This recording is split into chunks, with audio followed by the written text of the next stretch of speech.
Hello everyone, welcome to perfection IAS. इस video में हम जुलाई 2022 के most important current affairs cover करेंगे। सबसे पहले बिहार स्पेशल, जो बिहार रिलेटेड इवेंट्स हैं उनको कवर करेंगे। ये है बिहार न्यूज़ में था because of operation shadow. Operation shadow क्या था? एंटी नक्सल एक ऑपरेशन था और ये था सीआरपीएफ का। सीआरपीएफ क्या है? Central reserved police force. ये एमएचए के अंडर में है। एमएचए है गृह मंत्रालय, ministry of home affairs. Operation shadow था एंटी नक्सल ऑपरेशन जो कि सीआरपीएफ की कोबरा बटालियन ने कंडक्ट करवाया था। इसके अलावा बिहार न्यूज़ में था सेकंड डोपलर राडार सिस्टम के कारण। मौसम की जानकारी के लिए, वेदर फोरकास्टिंग के लिए बिहार में दूसरा डोपलर राडार सिस्टम इंस्टॉल किया जाएगा। ये बिहार के पूर्णिया में होगा। पहला कहाँ है? ये है बिहार के पटना में। पहला सेंटर है वो पटना में है, दूसरा अभी सेटअप किया जाएगा पूर्णिया में। इसके अलावा बिहार न्यूज़ में था फ्लोटिंग सोलर पावर प्लांट के लिए। फ्लोटिंग सोलर पावर प्लांट है वो सेटअप किए जाएंगे बिहार में अलग अलग प्लेसेस पर। एक होगा फुलवारिया डैम पर। फुलवारिया डैम ये नवादा में है, और दूसरा है दुर्गावती डैम जो कि कैमूर में है। ये है 20 मेगावाट का, 20 MW, और ये है 30 मेगावाट। बिहार का पहला फ्लोटिंग सोलर पावर प्रोजेक्ट है। फ्लोटिंग का मतलब है जो तैरता हुआ। पहला फ्लोटिंग सोलर पावर प्रोजेक्ट है वो दरभंगा में सेटअप किया गया था और इसका कैपेसिटी था 2 मेगावाट। इसके अलावा बिहार न्यूज़ में था क्योंकि रिसेंटली बिहार में पहला आईईडी मॉडल रूम सेटअप किया गया था। आईईडी क्या है? Improvised explosive device. जो देसी तरीके से बम बनाए गए हैं उन्हें इम्प्रोवाइज्ड एक्सप्लोसिव डिवाइस बोलते हैं। इनके रिगार्डिंग एटीएस का मतलब है एंटी टेररिस्ट स्क्वाड है, उसको ट्रेनिंग देने के लिए ये मॉडल रूम तैयार किया गया है और ये बिहार का पहला मॉडल रूम है। इम्पोर्टेंट है, बिहार का पहला है, फर्स्ट है। ये कहाँ होने वाला है? ये है राजगीर में। राजगीर में बिहार पुलिस अकेडमी में ये होने वाला है। यहाँ पर एटीएस ऑफिसर्स को ट्रेनिंग दी जाएगी। एटीएस है एंटी टेररिस्ट स्क्वाड। पुलिस की बात करें तो बिहार पुलिस रिसेंटली न्यूज़ में थी बिकॉज ऑफ विजन डॉक्यूमेंट 2047। ये बिहार में पुलिसिंग से रिलेटेड डॉक्यूमेंट है। अब आपसे डायरेक्टली क्वेश्चन ये पूछा जा सकता है vision document 2047 is related to, एक ऑप्शन दे दिया पुलिसिंग, एक दे दिया एग्रीकल्चर, एक दे दिया बैंकिंग, और फोर्थ ऑप्शन दे दिया एम्प्लॉयमेंट। ये पुलिसिंग से रिलेटेड है कि 2047 तक हमें कैसे पुलिस सिस्टम को बेहतर बनाना है। इसके अलावा रिसेंटली बिहार न्यूज़ में था because of gold discovery. Gold reserve की डिस्कवरी के कारण बिहार न्यूज़ में था। जीएसआई जो कि है जियोलॉजिकल सर्वे ऑफ इंडिया, उनके हिसाब से बिहार के जमुई डिस्ट्रिक्ट में लगभग 2.88 मिलियन टन गोल्ड रिजर्व है और ये इंडिया का सबसे बड़ा गोल्ड रिजर्व है। इंडिया में जो टोटल गोल्ड रिजर्व है उसका लगभग 44% यहाँ है। इसके अलावा बिहार न्यूज़ में था बिकॉज ऑफ बिहार लॉन्गेस्ट यानी सबसे लंबा एलिवेटेड रोड, और ये कच्ची दरगाह को जो कि पटना में है, पटना को अनीसाबाद से कनेक्ट करेगा, और ये बिहार का सबसे लंबा एलिवेटेड रोड है। एलिवेटेड मतलब ऊपर उठाया गया है ताकि जो ट्रैफिक है उसको बाईपास किया जा सके। नेक्स्ट है पटना हाई कोर्ट से related. Patna high court, Patna high court है, उसकी मैक्सिमम स्ट्रेंथ है 53 जजेस। मोस्ट रीसेंट डेटा के हिसाब से अभी तक पटना हाई कोर्ट में है 37 जज। सैंक्शनड स्ट्रेंथ का मतलब है मैक्सिमम स्ट्रेंथ जजेस की कितनी होनी है, तो ये है 53। इसके अलावा पटना हाई कोर्ट एक और इवेंट के कारण न्यूज़ में था। पटना हाई कोर्ट की पहली महिला जज, फर्स्ट फीमेल जज ऑफ पटना हाई कोर्ट, इनका नाम है जस्टिस इंदु प्रभा सिंह। रिसेंटली इनका निधन हुआ था, इसीलिए ये न्यूज़ में थी। ये पटना हाई कोर्ट की पहली महिला जज थी। इसके अलावा बिहार की कुछ स्वीट्स को जीआई टैग, जीआई का मतलब है ज्योग्राफिकल इंडिकेशन, जीआई टैग देने के लिए नाबार्ड ने एक पहल शुरू की है। भोजपुर के khurma of Bhojpur, tilkut laddu, tilkut of Gaya, and तीसरा है बालूशाही ऑफ सीतामढ़ी। इन प्रोडक्ट्स को जीआई टैग देने के लिए नाबार्ड ने एक पहल शुरू की है। इससे पहले बिहार में कतरनी राइस, जर्दालू आम, शाही लीची, मगही पान और मखाना को जीआई टैग मिल चुका है। कौन कौन से प्रोडक्ट्स को मिल चुका है? कतरनी राइस, देन जर्दालू आम, जर्दालू मैंगो, देन शाही लीची, देन मगही पान एंड मखाना, मखाना को जीआई टैग मिल चुका है। इसके अलावा रिसेंटली बिहार गवर्नमेंट ने मिनिमम वेज है, मिनिमम वेजेस यानी हर दिन कम से कम इतनी दिहाड़ी तो मिलनी चाहिए अगर कोई काम करवाता है तो। सो मिनिमम वेज है उसको 15% इंक्रीज़ कर दिया गया है, 15% इंक्रीज़ कर दिया है। अब मिनिमम वेज है हर दिन का कम से कम 366 रुपये, 366, या फिर अगर मंथली की बात करें तो 11,000 रुपये पर मंथ। इसके अलावा रिसेंटली बिहार न्यूज़ में था because of smart cities award, और इन अवार्ड्स के लिए बिहार के कुछ सिटीज़ को कंसिडर किया गया है, जैसे पटना, भागलपुर, बिहार शरीफ एंड मुजफ्फरपुर। इसके साथ साथ बिहार गवर्नमेंट ने हाल ही में टेक्सटाइल एंड लेदर इंडस्ट्री को सपोर्ट देने की घोषणा की है। तो टेक्सटाइल और लेदर इंडस्ट्री को गवर्नमेंट सपोर्ट देगी और गवर्नमेंट 10 करोड़ तक की ग्रांट देगी, 10 CR तक ग्रांट देगी इन सेक्टर्स में काम करने के लिए। नेक्स्ट है mega textile park. Mega textile park, mega textile park है वो बिहार के वेस्ट चंपारण इलाके में हुआ।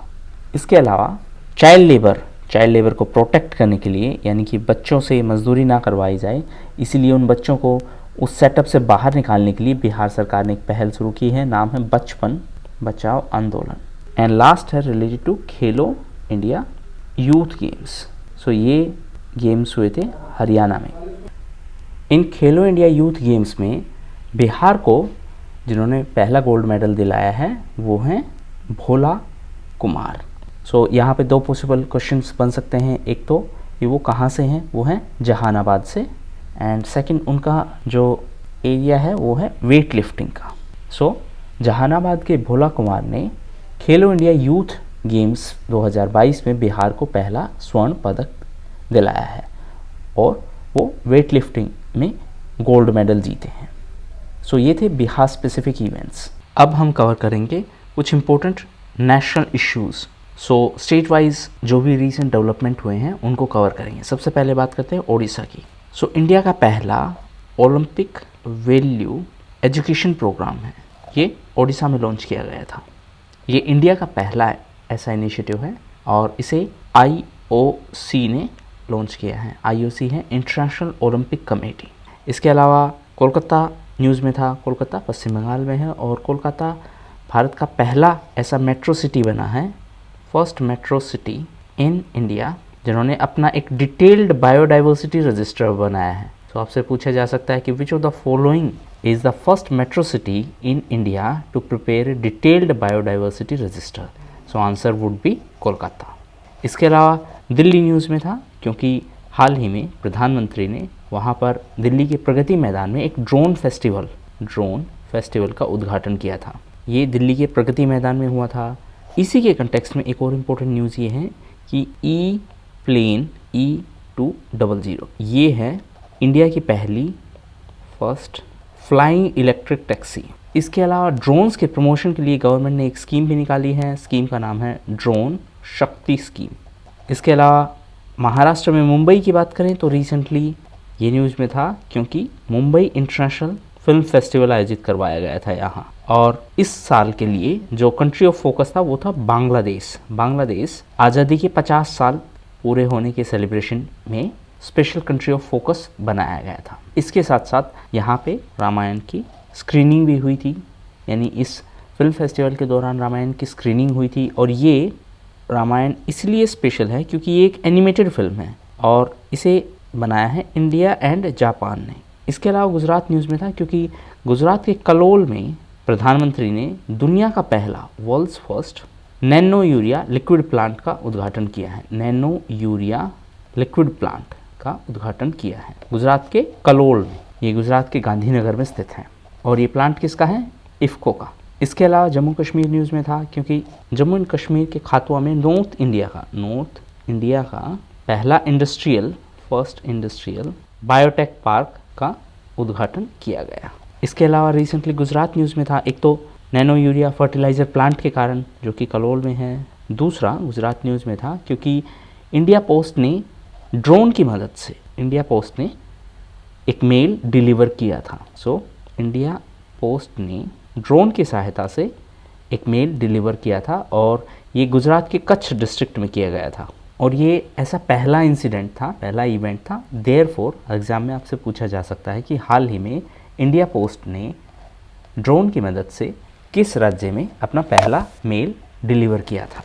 सो आंसर होगा गुजरात। इसके अलावा लेह न्यूज़ में था क्योंकि यहाँ पर नाबार्ड ने एक पहल शुरू की है। नाबार्ड है national bank for agriculture and rural development. NABARD की एक सब्सिडरी संस्था है नब फाउंडेशन और इन्होंने एक पहल शुरू की है लेह के लिए। पहल का नाम है माई पैड माई राइट प्रोग्राम। सो इस पहल का मेन पर्पज़ है जो फीमेल जोन में मेंस्ट्रुअल हाइजीन के बारे में जानकारी देना और उन्हें इकोनॉमिकली एम्पावर करना। So this is about menstrual hygiene.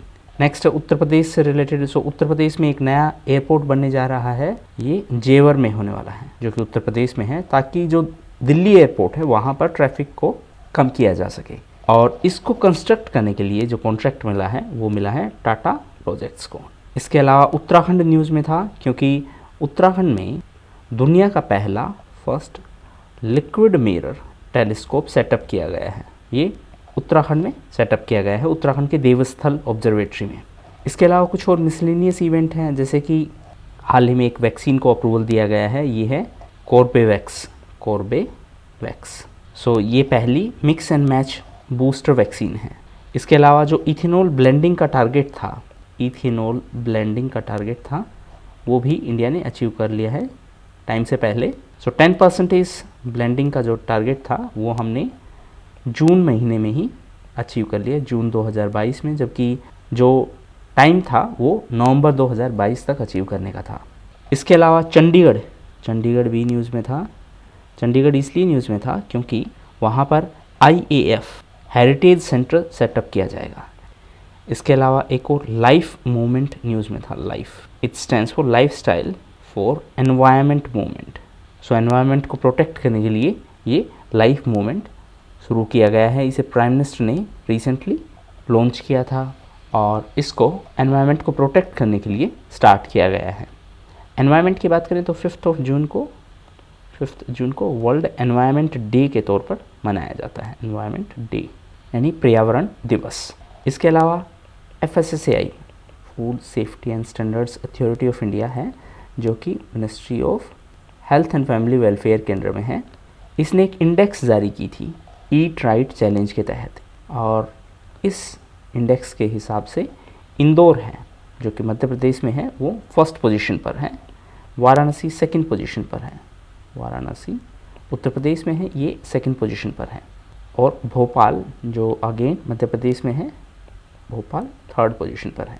Madhya Pradesh recently news में था क्योंकि जो चीता हैं वो मध्य प्रदेश के कूनो नेशनल पार्क में ही शिफ्ट किए जाने हैं। इसके अलावा पैंगोंग लेक न्यूज़ में थी क्योंकि यहाँ पर 4G मोबाइल कनेक्टिविटी प्रोवाइड की गई है अभी रिसेंटली ही, और ये प्रोवाइड की है रिलायंस जियो ने। इसके साथ साथ रिसेंटली SMB साथी पहल भी अनाउंस किया गया है।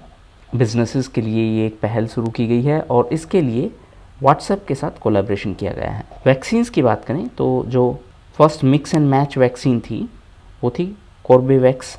इसके अलावा एक और वैक्सीन थी एंकोवैक्स, ये एनिमल्स के लिए थी, एनिमल्स को कोविड-19 से बचाने के लिए, और ये भी इंडिया की पहली वैक्सीन थी for animals in context of कोविड-19। इसके अलावा हाल ही में डिजिटल वैक्सीन पेटेंट भी दिया गया और ये दिया गया भार्गव श्री प्रकाश को। इन्हें ये जो पेटेंट दिया गया है ये भाई US से दिया गया है। भार्गव श्री प्रकाश की बात करें तो वो फाउंडर हैं फ्रेंड्स लर्न के। इसके अलावा रिसेंटली राजस्थान और छत्तीसगढ़ दोनों स्टेट में अभी कांग्रेस गवर्नमेंट है, इन्होंने NPS क्या है, नेशनल पेंशन सिस्टम से अपने आप को बाहर कर लिया है। कौन से स्टेट?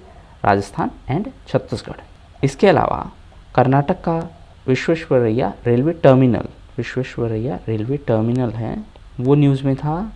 ये कर्नाटक के बेंगलुरु में स्थित है। ये न्यूज़ में इसलिए था क्योंकि यहाँ पर India's first centralised AC terminal है, नाम है विश्वेश्वरैया रेलवे टर्मिनल, जो कि कर्नाटक के बेंगलुरु में स्थित है। इसके साथ साथ हाल ही में भारत गौरव ट्रेन भी न्यूज़ में थी। भारत गौरव स्कीम के तहत हाल ही में रेलवे ने पहली ट्रेन लॉन्च की थी और इसे कोयम्बटूर से शिरडी के लिए लॉन्च किया गया था। शिरडी महाराष्ट्र में है, कोयम्बटूर तमिलनाडु में है। इसके अलावा गुजरात का सूरत न्यूज़ में था क्योंकि यहाँ पर भारत का पहला स्टील स्लैग से बना रोड है।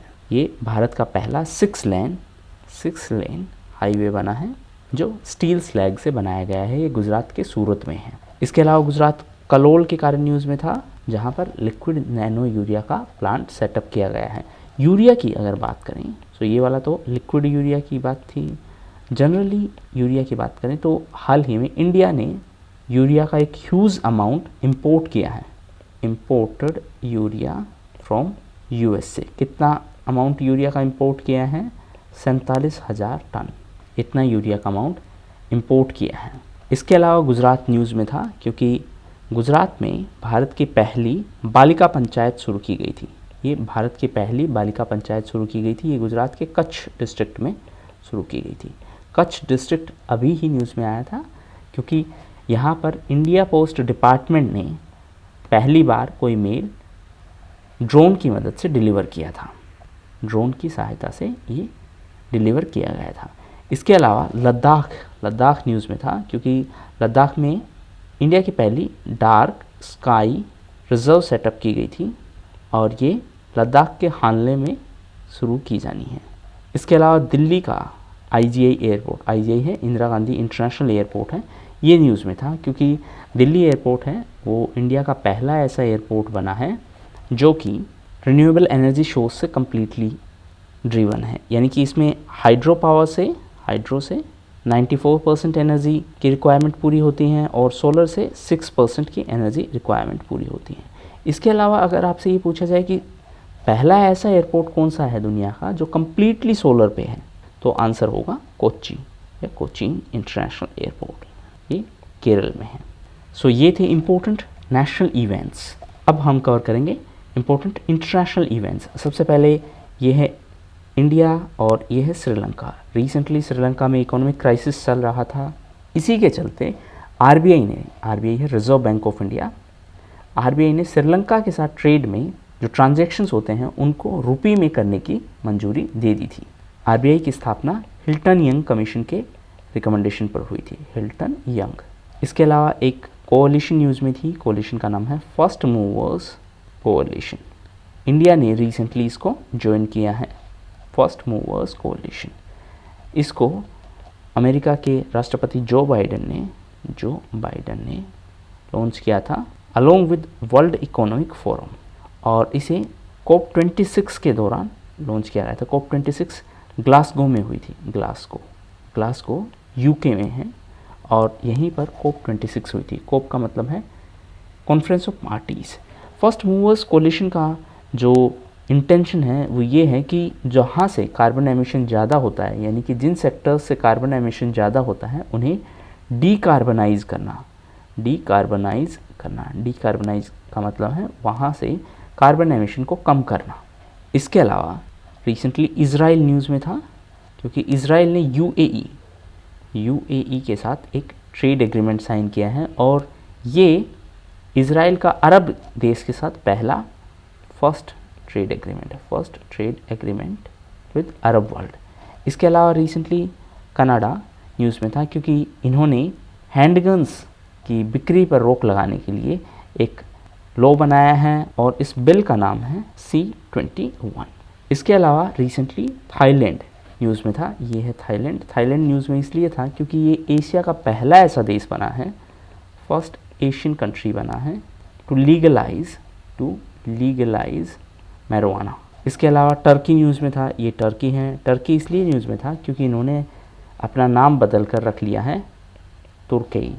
इसके अलावा रिसेंटली चाइना न्यूज़ में था because of Chang E5 mission के कारण। ये चाइना का मून मिशन है, मून यानी चांद का मिशन है, इसको लूनर मिशन भी बोलते हैं।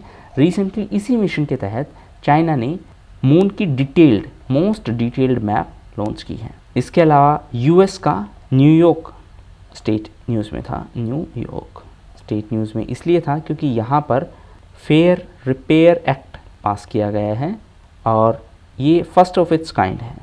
अब फेयर रिपेयर एक्ट का मतलब क्या हुआ, generally companies, electronic companies product निकाल देती हैं और बाद में उसकी रिपेयर सर्विसेज हैं वो अच्छे से प्रोवाइड नहीं करती है, ताकि कस्टमर कुछ टाइम बाद नया ही प्रोडक्ट खरीदने लग जाए, जैसे 5 साल 10 साल के बाद नया प्रोडक्ट ही खरीदने आए। तो उस चीज़ को काउंटर करने के लिए ये नया कानून लाया गया है, जिसका कहना है कि एज ए कंज्यूमर आपके पास राइट है, फेयर राइट और राइट टू रिपेयर, कि रिपेयर सुविधाएं आपको उपलब्ध करवाई जानी चाहिए। इसके अलावा कनाडा एक और बात को लेकर न्यूज़ में था, क्योंकि कनाडा ने अनाउंस किया है कि वो सिगरेट्स पर भी अब वार्निंग लिखेंगे। अभी तक जो वार्निंग आती थी वो सिगरेट के डिब्बे पर आती थी, अब कनाडा ने अनाउंस किया है कि वो पहला ऐसा देश बनेगा जो अब सिगरेट पर भी ये हेल्थ वार्निंग लिखेगा। इसके साथ साथ चाइना एक और चीज़ के कारण न्यूज़ में था, ब्रोकन राइस। चाइना न्यूज़ में था बिकॉज ऑफ ब्रोकन राइस। जो चावल के टुकड़े टूट जाते हैं उनको ब्रोकन राइस बोलते हैं। एक्चुअली इनको पोल्ट्री या किसी और सेक्टर में यूज़ किया जाता है और चाइना इसका टॉप बायर है। इंडिया से जो ब्रोकन राइस एक्सपोर्ट किया जाता है, चाइना उसका टॉप बायर है। हाल ही में रिसेंटली गवर्नमेंट ने ब्रोकन राइस के एक्सपोर्ट पर बैन लगा दिया है, एक्सपोर्ट बैन। इसके अलावा रिसेंटली इराक न्यूज़ में था। इराक, ये है इराक। इराक इसलिए न्यूज़ में था क्योंकि इराक की एक लेक है सवा, ये कम्प्लीटली सूख गई है। इसके साथ साथ रशिया न्यूज़ में था। रशिया इसलिए न्यूज़ में था क्योंकि ये इंडिया का सेकंड बिगेस्ट ऑयल सप्लायर बना है। सो इंडिया का बिगेस्ट ऑयल सप्लायर कौन है? इराक। दूसरे नंबर पर है रशिया और तीसरे नंबर पर है सऊदी अरब। इसके अलावा श्रीलंका एक और इवेंट के कारण न्यूज़ में था। एक ऑर्गेनाइजेशन है बिम्स्टेक, BIMSTEC। इसके मेंबर्स हैं BBIN MTS। ओके, बिम्स्टेक की फुल फॉर्म की बात करें तो ये है बे of Bengal initiative, bay of Bengal Initiative for Multi Sectoral Technical and Economic cooperation. और इसकी मोस्ट रीसेंट मीटिंग हुई थी वो कोलंबो में हुई थी और अभी कोलंबो में ही बिम्स्टेक का टेक्नोलॉजी ट्रांसफर सेंटर सेटअप किया जाएगा। Bay of Bengal Initiative for Multi Sectoral Technical and Economic Cooperation, इसकी शुरुआत है वो 1997 में बैंकॉक डिक्लेरेशन से हुई थी और इसके जो मेंबर्स हैं वो हैं BBIN MTS, यानी Bangladesh, Bhutan, India, Nepal, Sri Lanka, Myanmar and Thailand. इसके अलावा चाइना एक और इवेंट के कारण न्यूज़ में था। चाइना स्पेस में सोलर पावर प्लांट लगाने के काम पर काम कर रहा है, solar power plant in space. इसके अलावा रिसेंटली यूके न्यूज़ में था क्योंकि यूके ने जूलियन असांज के एक्सट्रेडिशन को अप्रूवल दे दिया है। एक्सट्रेडिशन का मतलब है जब किसी आदमी को दूसरे देश, एक्सट्रेडिशन का मतलब है कि मान लो US में कोई क्राइम हुआ है और वो क्राइम करने वाला से UK में चला गया, तो UK से अगर उसे वापस US लाया जाए सो ये एक्सट्रेडिशन है। सो हाल ही में विकीलीक्स के फाउंडर जूलियन असांज के लिए UK ने एक्सट्रेडिशन अप्रूव कर दिया है। सो वो विकीलीक्स के फाउंडर हैं। इसके अलावा श्रीलंका एक और बात के कारण न्यूज़ में था, 21st अमेंडमेंट का मेन जो मोटिव था वो ये था कि श्रीलंका के राष्ट्रपति हैं उनकी पावर्स को कर्टेल किया जाए या लिमिट किया जाए। इसके अलावा यूरोपियन रीजन इसलिए न्यूज़ में था क्योंकि इन्होंने यूक्रेन और मोल्डोवा को कैंडिडेट कंट्री का स्टेटस दे दिया है। किसने दिया है ये status? EU, European union. Status क्या है? Candidate country. इसके अलावा USA एक और इवेंट के कारण न्यूज़ में था। हाल ही में USA के कोर्ट ने राइट टू अबॉर्शन पर रोक लगा दी है। एक्चुअली राइट टू अबॉर्शन की अगर बात कहें तो 1973 का एक जजमेंट है सुप्रीम कोर्ट का, US के सुप्रीम कोर्ट का। जजमेंट का नाम है रॉय वर्सेस वेड। सो इस जजमेंट में सुप्रीम कोर्ट ने ये कहा कि प्रेग्नेंट वुमेन है उसको ये चूज़ करने की लिबर्टी है कि वो बच्चा रखना चाहेगी या अबॉर्शन करवाना चाहेगी। लेकिन अभी जो रिसेंटली सुप्रीम कोर्ट का वर्डिक्ट आया है वो 6-3 से आया है, यानी कि 6 जजेस ने फेवर में कहा, 3 ने अपोजिट में कहा। और इस जजमेंट के हिसाब से जो अबॉर्शन को कॉन्स्टिट्यूशनल प्रोटेक्शन मिली हुई थी, राइट टू अबॉर्शन मिला हुआ था, वो अब नहीं रहेगा, वो कोर्ट ने कैंसिल कर दिया है, ख़त्म कर दिया है, एंड कर दिया है। सो ये थे important international issues. Now we are going to cover economic current affairs. So first news है इंडिया के ट्रेडिंग पार्टनर से रिलेटेड। सो इंडिया का सबसे बड़ा ट्रेडिंग पार्टनर अब है यूएसए। पहले चाइना था, लेकिन चाइना को अब सरपास कर दिया है यूएसए ने, और इंडिया का सबसे बड़ा ट्रेडिंग पार्टनर बन गया है। इंडिया और यूएसए का जो ट्रेड था वो था $119.42 बिलियन, जबकि चाइना के साथ थे 115। सो टॉप 5 ट्रेडिंग पार्टनर्स की बात करें इंडिया के, यूएस फर्स्ट पोजीशन पे है, चाइना सेकंड पोजीशन पर, यूएई थर्ड पर, सऊदी अरबिया फोर्थ पर और इराक फिफ्थ पर।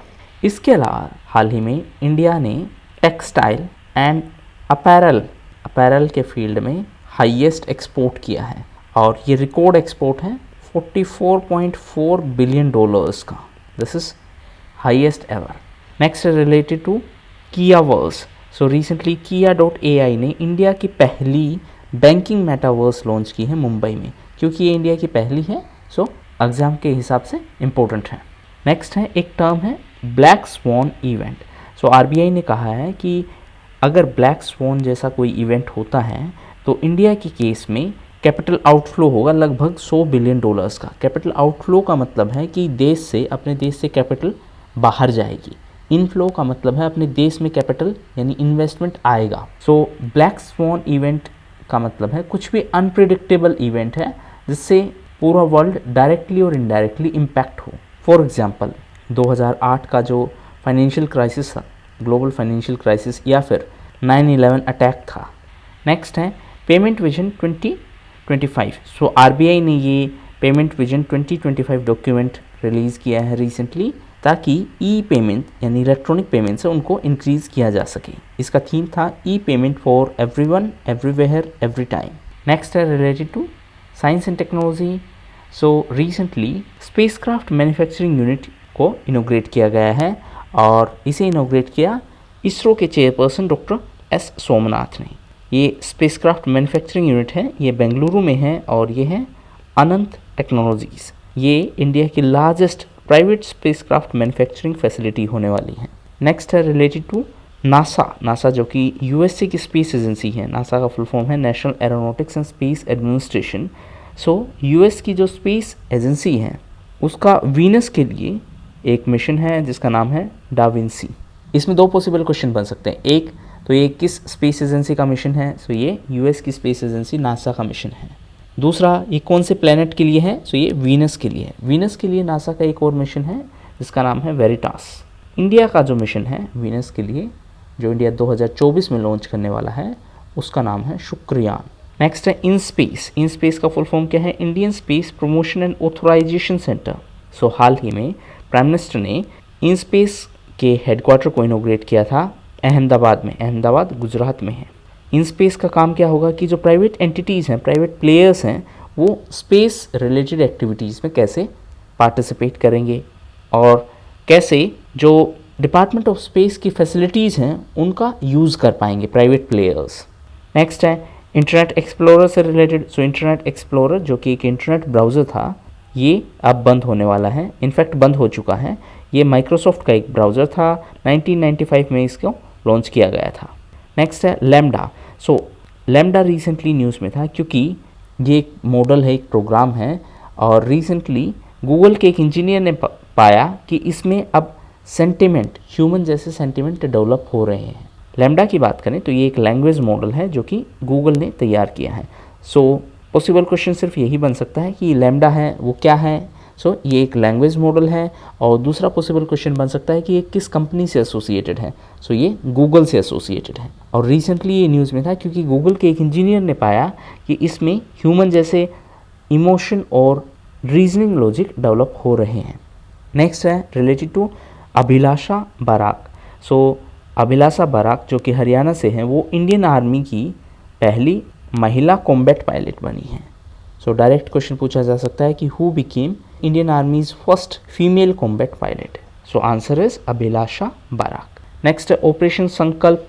सो गवर्नमेंट ने ये ऑपरेशन संकल्प लॉन्च किया था, एक्चुअली इंडियन नेवी ने ये ऑपरेशन संकल्प लॉन्च किया था पर्शियन गल्फ और गल्फ ऑफ ओमान में जो इंडियन वेसल्स हैं उनकी सेफ्टी के लिए, ताकि वो सेफली स्ट्रेट ऑफ हॉर्मुज से पास हो सकें। स्ट्रेट ऑफ हॉर्मुज की ज्योग्राफिकल लोकेशन की बात करें तो ये स्ट्रेट ऑफ हॉर्मुज हैं, ये ईरान है, ये यूएई है, और ये वाला जो एरिया है ये ओमान के अंडर में है। ओमान की राजधानी है मस्कट, ईरान की राजधानी है Tehran. Next event is related to 44th chess Olympiad. So ये ओलंपियाड चेन्नई में ममल्लापुरम में होने वाला है, यानी तमिलनाडु स्टेट में होने वाला है। रिसेंटली तमिलनाडु के जो चीफ मिनिस्टर हैं एमके स्टालिन, उन्होंने इसके लोगो और मैस्कोट को अनवेल किया है। मैस्कोट है थम्बी। नेक्स्ट है blue Duke. So recently blue Duke को सिक्किम की स्टेट बटरफ्लाई के तौर पर घोषित किया गया है। 5 जून को ये घोषित किया गया है। 5 जून को वर्ल्ड एनवायरनमेंट डे के तौर पर सेलिब्रेट किया जाता है। ये जो ब्लू ड्यूक बटरफ्लाई है ये वाइल्ड लाइफ प्रोटेक्शन एक्ट के तहत प्रोटेक्टेड है और ये शेड्यूल 2 में स्पेसिफाइड है। नेक्स्ट है Uttarakhand forms panel to implement uniform civil code UCC. Uniform civil code को इम्प्लीमेंट करने के लिए उत्तराखंड ने एक 5 मेंबर कमेटी बनाई है और इस कमेटी के जो अध्यक्ष हैं वो हैं जस्टिस रंजना प्रकाश देसाई। सो जस्टिस रंजना प्रकाश देसाई इस कमेटी की हेड है। नेक्स्ट है वेस्ट बंगाल से related. So recently West Bengal cabinet ने एक बिल को मंजूरी दी है। इस बिल के हिसाब से जो स्टेट रन यूनिवर्सिटीज़ हैं, यानी जो स्टेट यूनिवर्सिटीज़ हैं, उनमें प्रेजेंटली जो चांसलर होते हैं वो है गवर्नर। तो अब जो नया बिल है उसके लाने के बाद ये प्रोविज़न लाया गया है कि सीएम यानी चीफ मिनिस्टर स्टेट यूनिवर्सिटीज़ के चांसलर हो गए इंस्टेड ऑफ गवर्नर। नेक्स्ट है इंदिरा गांधी शहरी रोजगार योजना। सो एमजी नरेगा के लाइंस पर एमजी नरेगा ग्रामीण इलाकों में रोज़गार के अवसर देने के लिए एक योजना है, वैसे ही शहरी इलाकों में रोज़गार के अवसर देने के लिए राजस्थान सरकार ने स्कीम लॉन्च की है। नाम है इंदिरा गांधी शहरी रोज़गार योजना। नेक्स्ट है हेल्थ केयर सेक्टर में ड्रोन्स का use. So recently Uttarakhand Bharat का पहला राज्य बना है जिसने हेल्थ केयर सेक्टर में ड्रोन्स का यूज़ किया है और इसके लिए रेड क्लिफ लैब्स ने पहली कमर्शियल ड्रोन फ्लाइट है वो कंप्लीट की है हेल्थ केयर सेक्टर के लिए, और ये थी between Uttarkashi and Dehradun. Next है कुछ इंडेक्सेस। सो फर्स्ट इंडेक्स है global liveability index. Global liveability index है वो EIU ने रिलीज़ की है। EIU है इकोनॉमिक इंटेलिजेंस यूनिट, और इस इंडेक्स के हिसाब से जो सबसे टॉप पोजीशन पर है वो है वियना जो कि ऑस्ट्रिया में है, सेकंड है कोपेनहेगन और थर्ड है ज्यूरिख। नेक्स्ट है ग्लोबल पीस इंडेक्स। सो ये IEP institute for economics and peace ने रिलीज़ की है। ये ऑस्ट्रेलिया बेस्ड एक इंस्टीट्यूट है और इसके हिसाब से इंडिया की रैंकिंग है 135th। टॉप पोजीशन पर है आइसलैंड, बॉटम पोजीशन पर है अफगानिस्तान। नेक्स्ट है वर्ल्ड कॉम्पिटिटिवनेस इंडेक्स। सो इसे रिलीज़ किया है IMD ने, इंस्टीट्यूट फॉर मैनेजमेंट डेवलपमेंट, और इसके हिसाब से इंडिया की जो रैंकिंग है, इंडिया की रैंकिंग है वो है 37th। लास्ट ईयर 2021 में हमारी रैंकिंग थी 43rd। सो इस बार 6th पोजीशंस का इम्प्रूवमेंट हुआ है इस रैंकिंग के हिसाब से। टॉप पोजीशन पर कौन है? डेनमार्क, सेकंड पर है स्विट्ज़रलैंड। नेक्स्ट है SIPRI international peace research institute. Stockholm international peace research institute ने एक ईयर बुक रिलीज़ की है कि वेपन से रिलेटेड क्या क्या डेवलपमेंट हुए हैं। सो सबसे ज़्यादा न्यूक्लियर वेपन्स हैं वो है रशिया के पास, फिर अमेरिका के पास, फिर चाइना के पास। वेपन इंपोर्ट की बात करें तो टॉप 5 आर्म्स इंपोर्टर हैं Saudi Arab, India, Egypt, Australia and China. Exporters की बात करें तो ये हैं US, Russia, France, Germany and China. Next है वर्ल्ड इन्वेस्टमेंट रिपोर्ट। सो ये अंकटाड ने रिलीज़ की है। अंकटाड है United Nations conference on trade and development. ये एक एनुअल रिपोर्ट है और इसके हिसाब से इन्वेस्टमेंट के मामले में इंडिया 7th पोजीशन पर था। 2020 में इंडिया में $64 बिलियन का FDI आया था, लेकिन 2021 में ये सिर्फ $45 बिलियन था। So there was a decline in FDI in India. अगर टॉप 3 FDI डेस्टिनेशंस की बात करें कि सबसे ज़्यादा FDI किस देश में आया, तो यूनाइटेड स्टेट्स में आया है $367 बिलियन, सेकंड पोजीशन पर है चाइना, थर्ड पे है हांगकांग, इंडिया 7th पोजीशन पर है। नेक्स्ट है global startup ecosystem report. So recently ये रिपोर्ट जारी की गई थी। इस रिपोर्ट के हिसाब से एशिया में अफोर्डेबल टैलेंट के मामले में केरल टॉप पोजीशन पर है और ग्लोबल रैंकिंग में ये 4th पोजीशन पर है। Next travel and tourism development index. So इसको रिलीज़ किया है वर्ल्ड इकोनॉमिक फोरम ने और इस रैंकिंग के हिसाब से इंडिया है on 54th position. Top position पर है जापान, फिर है यूएसए। नेक्स्ट है state food safety index. So first thing first ये जारी की है एफएसएसएआई ने, जो कि ministry of health and family welfare के अंडर में है और इसके हिसाब से टॉप परफॉर्मर स्टेट्स हैं लार्ज कैटेगरी स्टेट्स की मामले में तमिलनाडु, गुजरात एंड महाराष्ट्र, और स्मॉल स्टेट्स की लिस्ट में टॉप पोजीशन पर है गोवा, फिर मणिपुर, फिर सिक्किम। नेक्स्ट है आईपीएल से रिलेटेड कुछ इंपॉर्टेंट न्यूज़। सो रिसेंटली जो आईपीएल हुआ था 2022 का, उसमें रजत पाटीदार जो कि आरसीबी के प्लेयर थे, उन्होंने एक सेंचुरी लगाई थी और वो अनकैप्ड प्लेयर थे। अनकैप्ड का मतलब है सिर्फ आईपीएल में खेले हैं, अभी टीम इंडिया की तरफ से नहीं खेले हैं। सो वो पहले अनकैप्ड प्लेयर बने हैं जिन्होंने आईपीएल में प्लेऑफ में एक सेंचुरी लगाई है। इसके अलावा आईपीएल की बात करें तो 2022 का आईपीएल जो टूर्नामेंट था वो गुजरात टाइटन्स ने जीता है राजस्थान रॉयल्स को हरा के, और जो फाइनल मैच था वो नरेंद्र मोदी स्टेडियम में हुआ था अहमदाबाद में। पर्पल कैप विनर है युजवेंद्र चहल और ऑरेंज कैप विनर है जोस बटलर। ऑरेंज कैप का मतलब है जिसने सबसे ज़्यादा रन बनाए, पर्पल कैप का मतलब है जिसने सबसे ज़्यादा विकेट लिए।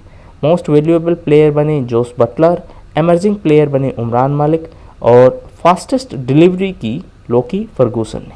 नेक्स्ट है निपुण प्रोजेक्ट। सो रिसेंटली ये प्रोजेक्ट लॉन्च किया गया था। ये प्रोजेक्ट है स्किल ट्रेनिंग के लिए। किन लोगों की स्किल ट्रेनिंग के लिए? कंस्ट्रक्शन वर्कर्स की स्किल ट्रेनिंग के लिए ये प्रोजेक्ट निपुण लॉन्च किया गया है। कंस्ट्रक्शन वर्कर्स को स्किल ट्रेनिंग देने के लिए।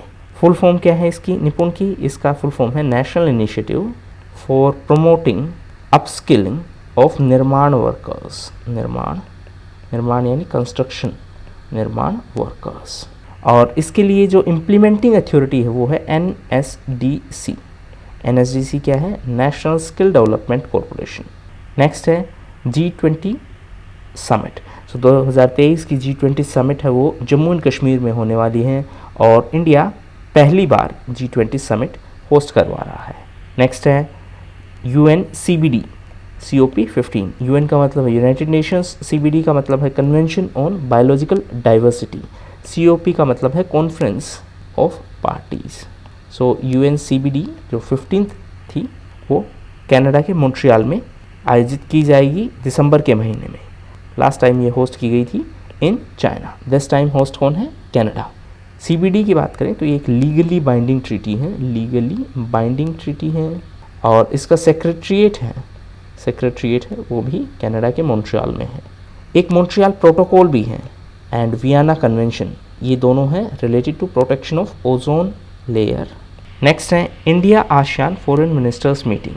सो इंडिया ने रिसेंटली ये मीटिंग आयोजित करवाई थी और इसके लिए स्पेशल चीज़ ये थी कि दोनों के बीच यानी इंडिया और आसियान है association of south east Asian Nations, ये 10 साउथ ईस्ट एशियन नेशंस की एक ग्रुप है और इसके बीच में डिप्लोमेटिक रिलेशंस और डायलॉग को लेकर 30 साल पूरे हुए हैं और स्ट्रेटजिक पार्टनरशिप को 10 साल पूरे हुए हैं। इसके कंटेक्स्ट में इंडिया ने ये एक कॉन्क्लेव आयोजित करवाई थी। नेक्स्ट है I2U2 समिट। I का मतलब है यहाँ पे इंडिया, दूसरी I का मतलब है इजराइल, U का मतलब है USA और दूसरे U का मतलब है UAE। इसको वेस्ट एशियन क्वाड भी बोला गया है। रिसेंटली इसकी समिट न्यूज़ में थी। वेस्ट एशियन क्वाड इसको बोला गया है। जनरली एक और है ग्रुपिंग क्वाड जिसमें 4 देश हैं, India, Australia, Japan and USA। Next है नेशनल वुमेन लेजिस्लेचर्स कॉन्फ्रेंस 2022। सो ये कॉन्फ्रेंस कहाँ आयोजित हुई थी? तिरुवनंतपुरम में, जो कि केरल में है। नेक्स्ट है NPCI and Lyra network MOU। सो भारत के NPCI है national payment corporation of India, इसने फ्रांस के लायरा नेटवर्क के साथ टाई अप किया है ताकि वहाँ पर UPI और रुपे के थ्रू पेमेंट की जा सके। नेक्स्ट है रुचिरा कंबोज। सो रिसेंटली वो भारत की परमानेंट रिप्रेजेंटेटिव बनी है यूनाइटेड नेशंस में। उनसे पहले जो परमानेंट रिप्रेजेंटेटिव थे वो थे टी.एस. त्रिमूर्ति। नेक्स्ट है Tapan Deka. So recently ACC appointment committee of cabinet ने तपन डेका को IB का नया डायरेक्टर अपॉइंट किया है। IB है इंडिया की इंटरनल इंटेलिजेंस एजेंसी, जबकि रो का मतलब है रिसर्च एंड एनालिसिस विंग, ये इंडिया की एक्सटर्नल इंटेलिजेंस एजेंसी है। और इसके चीफ हैं सामंत गोयल, जिनको हाल ही में 1 साल का एक्सटेंशन दिया गया है। एक्सटेंशन का मतलब है उनका कार्यकाल खत्म होने वाला था, इसलिए उनके कार्यकाल को 1 साल और बढ़ा दिया गया है। नेक्स्ट है परमेश्वरन अय्यर। सो नीति आयोग के CEO के तौर पर उनको अपॉइंट किया है। उनसे पहले नीति आयोग के जो CEO थे वो अमिताभ कांत थे। नीति आयोग के चेयरपर्सन की बात करें तो प्राइम मिनिस्टर हैं, वो एक्स ऑफिशियो चेयरपर्सन है। एक्स ऑफिशियो का मतलब है जो भी प्राइम मिनिस्टर होंगे वो नीति आयोग के चेयरपर्सन होंगे। नेक्स्ट है justice Ranjana Prakash Desai. So recently वो प्रेस काउंसिल ऑफ इंडिया की नई चेयरपर्सन बनी है। इसके अलावा यूसीसी को इम्प्लीमेंट करने के लिए, यूनिफॉर्म सिविल कोड को इम्प्लीमेंट करने के लिए एक स्टेट ने उन्हें कमेटी का अध्यक्ष भी बनाया है। कमेंट सेक्शन में बताइए कौन से स्टेट ने उन्हें यूसीसी इम्प्लीमेंट करने वाली कमेटी का अध्यक्ष बनाया है। नेक्स्ट है इंडिया की पहली wind solar hybrid power plant. So Adani hybrid energy Jaisalmer 1 limited है, जो कि अडानी ग्रुप की एक कंपनी है। उन्होंने जैसलमेर में एक wind solar hybrid power plant setup किया है। जैसलमेर राजस्थान में है और ये इंडिया का पहला ऐसा प्रोजेक्ट है। सो ये अडानी ग्रुप के द्वारा सेटअप किया जा रहा है। Next world environment day. So world environment day 5 जून को मनाया जाता है और इसका थीम था, यानी इस साल का थीम था ओनली वन अर्थ, और इसे UNEP के द्वारा मनाया जाता है। UNEP है यूनाइटेड नेशन एनवायरनमेंट प्रोग्राम और इसकी होस्ट कंट्री थी स्वीडन। 2022 में जो 1972 में स्टॉकहोम कॉन्फ्रेंस हुई थी, जो कि एनवायरनमेंट के मामले में पहला बड़ा स्टेप था, 1972 स्टॉकहोम कॉन्फ्रेंस, उसको 50 साल पूरे हुए हैं 2022 में। नेक्स्ट है स्टॉकहोम +50 कॉन्फ्रेंस। सो अभी हमने बात की कि स्टॉकहोम कॉन्फ्रेंस है वो 1972 में हुई थी और 2022 में इसको पूरे 50 साल हो गए हैं, इसीलिए इसको स्टॉकहोम +50 बोला गया है। ये यूनाइटेड नेशंस की एनवायरनमेंट पर पहली कॉन्फ्रेंस थी और इसके दौरान एक इनिशिएटिव भी न्यूज़ में था, लीड इट का मतलब है leadership group for industry transition. ये स्वीडन ने लॉन्च किया है इंडिया के साथ मिलकर और इसको United nation climate action summit 2019 के दौरान लॉन्च किया गया था। ये पेरिस एग्रीमेंट के तहत जो क्लाइमेट गोल हैं उनको इम्प्लीमेंट करने में मदद करेगी। Next community forest resources right. So Chhattisgarh Bharat का दूसरा ऐसा राज्य बना है जिसने नेशनल पार्क के अंदर कम्युनिटी फॉरेस्ट राइट्स को रिकॉग्नाइज किया है। पहला राज्य कौन सा था? ओडिशा। ये जो राइट्स है कम्युनिटी फॉरेस्ट राइट, इनको फॉरेस्ट राइट एक्ट 2006 के तहत रिकॉग्नाइज किया गया है। अब ट्राइबल यानी जनजातियों को नेशनल पार्क के अंदर भी ये राइट्स मिल सकेंगे। सो ये छत्तीसगढ़ के कांगेर घाटी नेशनल पार्क के लिए रिकॉग्नाइज किया गया है। नेक्स्ट है international Booker prize. So Indian writer Geetanjali Shree और अमेरिकन ट्रांसलेटर डेजी रॉकवेल को द टॉम्ब ऑफ सैंड के लिए बुकर प्राइज़ के लिए सेलेक्ट किया गया है। टॉम्ब ऑफ सैंड है एक्चुअली ये ओरिजिनली हिंदी में लिखी गई थी, हिंदी में लिखा था इसको गीतांजलि श्री ने और उसका टाइटल था, किताब का टाइटल था रेत समाधि, जिसको बाद में इंग्लिश में ट्रांसलेट किया गया। किसने ट्रांसलेट किया? डेजी रॉकवेल ने। ये पहली ऐसी किताब है जो इंडियन लैंग्वेज में लिखी गई थी और जिसको बुकर प्राइज़ मिला है। सो किताब का नाम पूछा गया, ओरिजिनल बुक का नाम था रेत समाधि। बुक किसने लिखी थी? गीतांजलि श्री ने। बाद में इसको ट्रांसलेट इंग्लिश में किसने किया? डेजी रॉकवेल ने। और बाद में उसका टाइटल क्या बन गया? Tomb of sand. सो ये पहली ऐसी किताब है जो इंडियन लैंग्वेज में लिखी गई थी और जिसको बुकर प्राइज़ के लिए सेलेक्ट किया गया है। सो ये थे जुलाई 2022 के most important current affairs. Thank you.